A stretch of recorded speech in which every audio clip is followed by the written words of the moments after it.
पहुंच गए किचन में। पे बन रही है चाय और इधर रात को मैंने पेठा काट के रख दिया था क्योंकि अब मुझे बनानी है सुबह पेठे की सब्जी।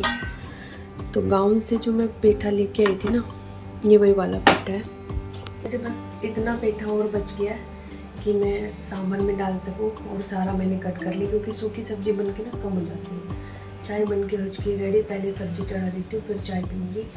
और बाकी लोग सो रहे हैं। आज मैं सोच रही हूँ मशीन भी लगा लूँ क्योंकि कपड़े हो गए कई सारे, तो देखती हूँ, इसलिए फटाफट से काम कर लेती हूँ ताकि मुझे मशीन लगाने का टाइम मिल जाए।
तो यहाँ पे सब्ज़ी छोंकने के लिए मैंने सारे सूखे मसाले ले लिए, तेज़पत्ता, जीरा, मेथी और हींग, और यहाँ पे डाल लिया तेल। और जो ये वाला पेठा होता है ना, ये हरे वाले पेठे से बहुत ही जल्दी बन के तैयार होता है और गल भी बहुत जल्दी जाता है।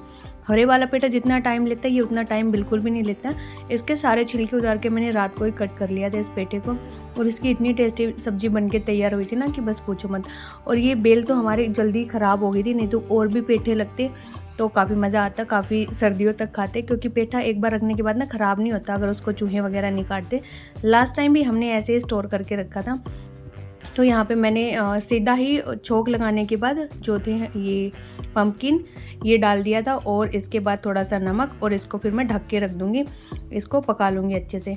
तब तक कि मैं अपने और काम कर लूँगी। तो किचन पे जो थोड़ा बहुत सामान फैला हुआ था उसको हम रख देंगे फ्रिज में वापस से।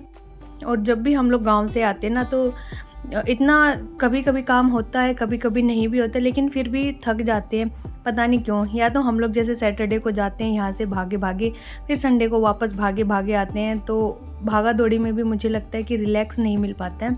यही सीन होता है, लोग संडे को आराम करते हैं लेकिन हमारा भागा दौड़ी में ही निकल जाता है। और यहाँ पे मैं आपको सारी सब्जियाँ दिखा रही हूँ, और मेरे पास ये वाला सीन हो गया था कि मैं पहले कौन सी सब्ज़ी बनाऊँ, कहीं कोई सब्ज़ी ख़राब ना हो जाए। तो मैंने सोचा कि ये जो पेठा है ना, ये सबसे लंबी जगह घेरे हुए बैठा फ्रीज के अंदर, काफ़ी लंबा था, तो पहले इसी को ख़त्म करते हैं। तो आज मैंने पेठा बनाया। फिर मेरे पास पनीर भी था, हम गांव से ही लेके आए थे पनीर, क्योंकि वहाँ का पनीर ना काफ़ी अच्छा होता है। 340 रुपये किलो तो था, लेकिन पनीर एकदम मस्त है जैसा कि घर पे बनाते हैं। तो वो भी मुझे बनानी थी, उसका भी डाउट था। वैसे तो मैंने उसको पानी में तैरा के रख दिया था।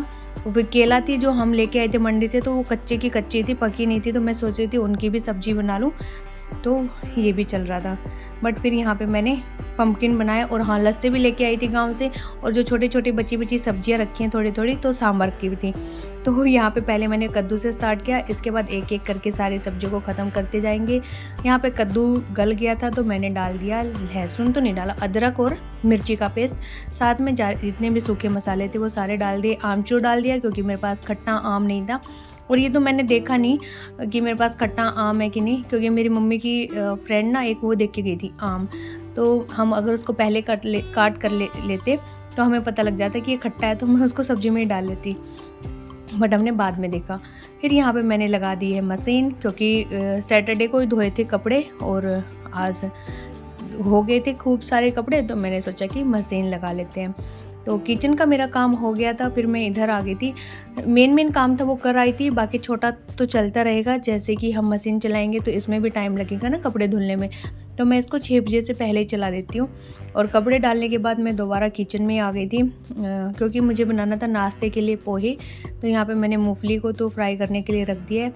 साथ में हम प्याज, टमाटर और आलू है, और एक लिए मैंने छोटी सी गाजर। तो गाजर मेरे पास एक ही थी, तो मैंने सोचा कि आज गाजर डाल के भी बनाते हैं। तो मैंने आधी ले ली, आधी मैंने सांभर के लिए रख दी, क्योंकि सांभर में भी गाजर का टेस्ट अच्छा लगता है ना। तो यहाँ पे बस भागा दौड़ी चलती रहती है डेली। सुबह हर रोज़ वही काम करो, बोर हो जाओ, फिर वही काम करो, फिर बोर हो जाओ, यही चक्कर चलता रहता है। और वो भी आपके पास मेड तो होती नहीं है, बस भागा दौड़ी में सुबह से लेके शाम तक सारा काम खुद ही करना पड़ता है। बट फिर भी मैनेज हो जाता है, क्योंकि आदत है ना जिसको करने की, वो जैसे तैसे करके मैनेज कर लेता है। और मेरा मन भी नहीं करता है मेड लगाने का। मुझे लगता है कि जब तक मैं उनको समझाऊंगी, बताऊंगी, मैं खुद ही कर लूँगी इतने में। और फिर जो खुद से करते हैं ना अपने घर की साफ़ सफाई, उनको दूसरे वाले की पसंद भी नहीं आती। हालांकि मुझे तो मेरे घर के लोगों की पसंद नहीं आती, उनकी तो कहाँ ही आएगी। मैं उसमें भी कानून लगाती रहती हूँ कि ऐसे करो वैसे करो।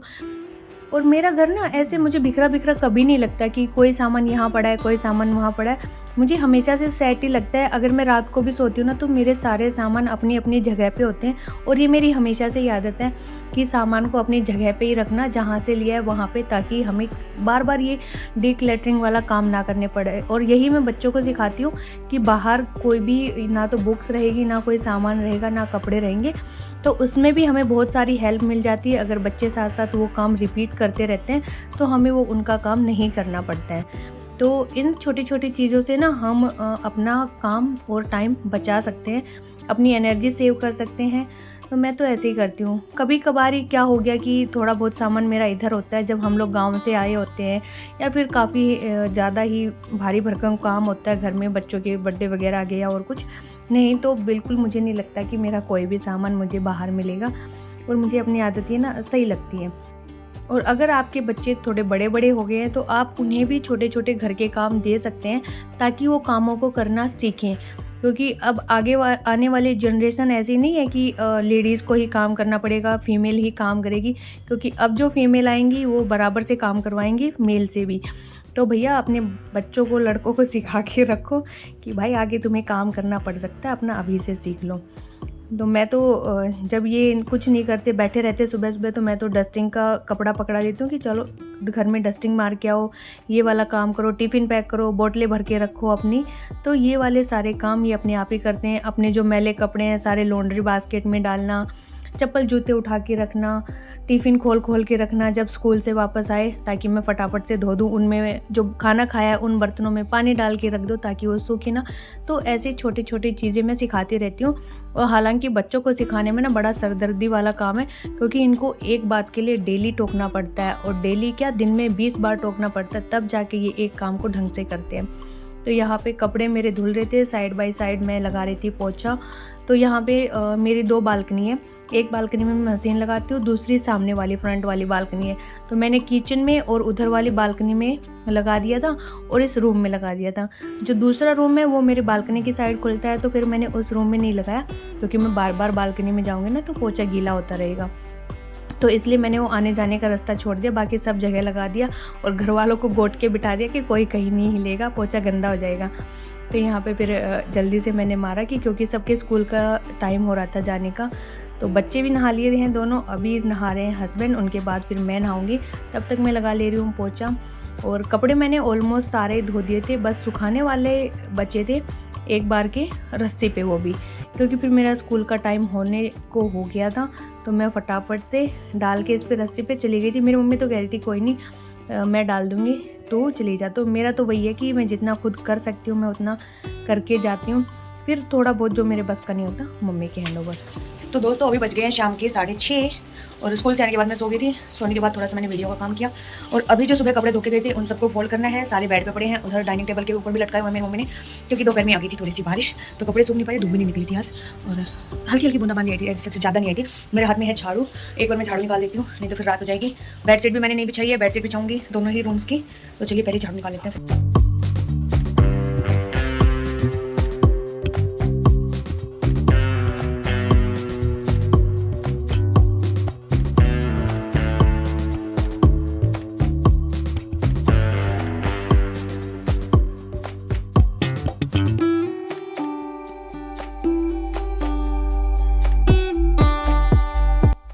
सुबह झाड़ू पोछा करके जाओ, बच्चे हमारे साथ निकल लेते हैं, उसके बाद भी मिट्टी हो जाती है इतनी।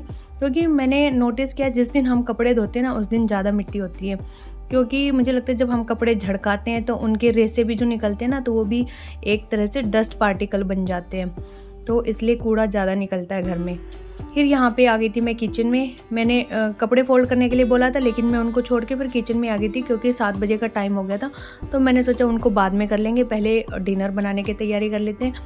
तो मैंने यहाँ पे जो कच्चे केला रखे थे मैंने सोचा चलो इनको ख़त्म कर देते हैं, ये ख़राब हो उससे पहले ख़त्म कर लेते हैं।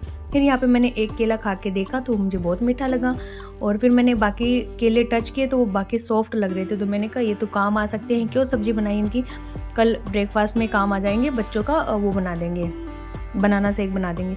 तो मैंने तीनों जो केला थे वो रख दिए, और 2 मेरे पास वैसे लाए हुए रखे थे पके हुए, तो इनका यूज़ करके मैं बनाना शेक बना दूंगी कल मॉर्निंग में। तो मैंने वापस रख दिया। फिर मैंने सोचा कि क्या बनाया जाए, फिर मैंने देखा कि पनीर भी रखा है, तो चलो आज पनीर की भुर्जी बनाते हैं। प्याज टमाटर तो मैंने कट कर ही लिया था, तो ये पनीर भुर्जी में भी काम आ ही जाएगा। और पनीर भुर्जी भी मैं कोई पहली या दूसरी बार ही बना रही हूँ, और मैं कभी नहीं बनाती हूँ पनीर भुर्जी, क्योंकि जब भी हम पनीर लाते हैं तो बच्चों की हमेशा डिमांड ये रहती है या तो मटर पनीर जब मटर होती हैं, या फिर शाही पनीर, 2 ही होती हैं। और फिर जब से मम्मी आई है तो मम्मी शाही पनीर नहीं खाती, तो हम लोग पनीर बटर मसाला ही बनाते हैं। भुर्जी वगैरह कम ही बनाना पसंद करते हैं, क्योंकि बच्चों को भी इतना अपीलिंग नहीं लगता वो, और मम्मी को लगता है कि पता नहीं किसकी भुर्जी खा रही हूँ मैं तो इस वजह से। बट आज मैंने सोचा कि चलो भुर्जी बनाते हैं। और यहाँ देखो मेरी औलादों के काम क्या ही करते हैं ये लोग। मैंने छोटे वाले से मंगाया था मसालदानी, क्योंकि मेरा करोटन का प्लांट था उसमें फंगस आ गया, तो मैंने सोचा कि मैं उस पर हल्दी डाल दूँगी। तो ये मसालदानी का बॉक्स ना टेढ़ा करके और फिर मेरे पास लेके गया बालकनी में, तो सारा मसाला मसालदानी में मिक्स हो गया। तो फिर यहाँ पे मैंने सारे डब्बे थे इनको रख दिया साइड में। तो मैंने सोचा कि चलो निकाले तो है ही डब्बे, मसालदानी को भी धो ही लेते हैं। इसके ऊपर किनारों पे काफ़ी हल्दी के ये सब दाग लगे हुए थे, वैसे हल्दी का दाग तो इस पे से छूटेगा नहीं। और ये मसालदानी ना मेरे पास 7-8 साल पुराने तो होगी ही, क्योंकि जब मैं आई थी यहाँ पे तब मेरी बहन रहती थी, जब हमारी शादी हुई तब। फिर उसके 2-3 महीने बाद वो गांव में चली गई, तो उसके बाद फिर मेरे हवाले हो गई थी किचन। फिर मैंने अपने हिसाब से अरेंज करना स्टार्ट कर दिया, छोटी छोटी चीज़ें जो मुझे लगता था कि मुझे लानी चाहिए वो सब मैंने लाने स्टार्ट कर दिए। तो उसमें पहली मसालदानी थी, और ये तब से अब तक चली आ रही है। और यहाँ पे मैं दिखा रही हूँ आपको साबुत धनिया। तो ये मैं हमारी लोकल मार्केट से लेके आई थी गांव से, और ये ना बहुत ही ख़राब निकल आया। मैं ऐसे ही इसमें देख रही थी, मेरा जो कॉर्नर है ग्रोसरी वाला, तो यहाँ पे मुझे ये छोटे छोटे कीड़े दिख रहे हैं। मैं सोचे पता नहीं किस में है, घर आके देखूँगी स्कूल से। तो आज रात को जब मैं देखने लगी तो मैंने नोटिस किया कि अच्छा ये तो धनिये में से निकलने लग रहे हैं, और पन्नी में छेद कर कर के बाहर आ रहे हैं, काफ़ी फैल भी गए थे उसमें किचन में।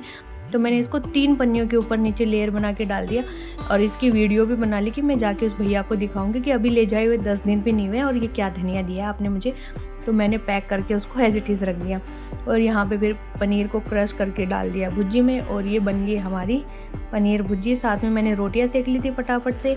तो सिंपल सादा डिनर हो गया हमारा, प्याज होगी साथ में और रोटियाँ और पनीर। और पनीर भुर्जी को देख के बच्चे पहले ही बोल रहे थे कि मम्मी हमारी ज़्यादा रोटियाँ बनाना, दोनों ही हम खूब सारा खाएंगे। और साथ में था जो सुबह पेठा बनाया था, वो थोड़ा सा ही बचा हुआ था, तो उसको भी गर्म कर लिया। और ये मेरी मम्मी की फ्रेंड दे के गई थी, ये एप्पल और आम। तो वो जम्मू कश्मीर के हैं, वो आंटी हमारे स्ट्रीट में ही रहते हैं। तो उनकी बहू देने आई थी कि उनको दे के आ, क्योंकि आंटी के तो पैर में दर्द था, तो बोला कि स्पेशल उनके घर पे दे के आना ये। तो इसको हमने ना काट के देखा, तो ये आम अभी कच्चा था, इसलिए हमने इसको बाहर ही रख दिया कि जब ये पक जाएगा तो खाएंगे। फिर मम्मी बोली कि ये जो काट लिया इसकी मैं मीठी आम ही बना लूँगी, और बाकी जो दूसरे तीसरे वाले थे 3-4 वो हमने वैसे ही रख दिए। फिर इसके बाद जो हम खुद लेके आए थे हमने वो आम काटे और वो खाए। और अब ये जो लंगड़ा आम है, हाँ ये अब तो बहुत मीठा आ रहा है, पर इसके जो रेसे से है ना वो दांतों में फंस जाते हैं, बस यही इसका ड्रॉबैक है। फिर इसके बाद हम आए रूम में, कपड़े फोल्ड किए। अब बिछाएंगे बेडशीट दोनों ही रूम में, लेकिन जब हम बेडशीट बिछाने चले तब आ गया मेरे मामा के लड़के का फ़ोन, मेरी बहन का, मेरे से छोटी है वो, कोटा में रहती है, तो उसका फ़ोन आ गया। तो हम लोग वीडियो कॉल पे लग गए, वहाँ हमें 25-30 मिनट लग गए, तो हम दोबारा से इस काम को स्थगित कर दिए थे यहाँ पे। तो यहाँ पे फिर मैं और हर्ष दोनों लग गए बेडशीट बिछाने में। वैसे तो ये इलास्टिक वाली बेडशीट है, इसमें कोई दिक्कत तो नहीं होती है। फिर ये यहाँ पे खड़ा था तो मैंने कहा जा हेल्प कर दी थोड़ी सी। और इस बेडशीट की अच्छी बात यही है कि ये खिसकती नहीं है, और यहाँ पे कपड़े आज धोए थे और कुछ नए सूट आए थे जो सिलवा के लेके आई थी मैं गांव से, तो उनके करनी थी मुझे प्रेस। तो अब मैंने फिर लगाई ली कि इनको अंदर रखने से अच्छा मैं बाहर ही पटके रखूँ और इन सबको समेट लूँ। फिर यहाँ पे मैं हस्बैंड की अलमारी में भी गई क्योंकि मम्मी ने धो के वहाँ पे भी रखे हुए थे कपड़े, तो उनमें से चुन चुन के लेके आई कि कौन से प्रेस के हैं। अपने सारे सूट छाटे यहाँ से और ऐसे करके मेरे पास 12-13 कपड़े हो ही गए थे। फिर मैंने सबसे पहले हस्बैंड की टी शर्ट्स ली कि इनको प्रेस करती हूँ क्योंकि ये सबसे ज़्यादा टाइम लेती है और मेरा मोटिवेशन डाउन करती है। ये पता नहीं क्यों एक वो हो जाती है, थॉट हो जाती है कि जेंट्स की जो शर्ट होती है, टी शर्ट होती है, उनमें बहुत टाइम लगता है प्रेस करने में। तो मैंने पहले यही रोड़ा ही ख़त्म कर दिया। फिर अपना जो अपने कपड़े थे उनके किया, और हर कपड़े का ना अलग फैब्रिक था तो थोड़ी सी डर भी लग रहा था कि कहीं कोई कपड़ा चिपक ना जाए प्रेस के। जो मैंने नए सूट सिलवाए वो एक वीडियो बनाऊंगी, उसमें दिखाऊंगी कि मैंने कौन कौन से और किस टाइप के नए सूट सिलवाए और क्या क्या मेरी बहन ने उनमें डिज़ाइन डाला है। हर एक सूट में अलग अलग डिज़ाइन दिया है उसने। फिर यहाँ पे हम कर देंगे अपने सारे प्रेस के कपड़े फाइनल, और ये करते करते मुझे 45 मिनट तो लगे गए होंगे या 1 घंटा भी लग गया होगा और मेरी कमर का बच गया था यहाँ पे बैंड। बस इसके बाद सारे कपड़े समेटेंगे। बच्चे सो गए थे, टाइम हो गया था 11 बजे का, और अब हम भी चलेंगे सोने की तरफ। तो व्लॉग पसंद आया तो प्लीज़ लाइक कर देना, चैनल पे नए तो सब्सक्राइब कर देना। बाय बाय, जय माता।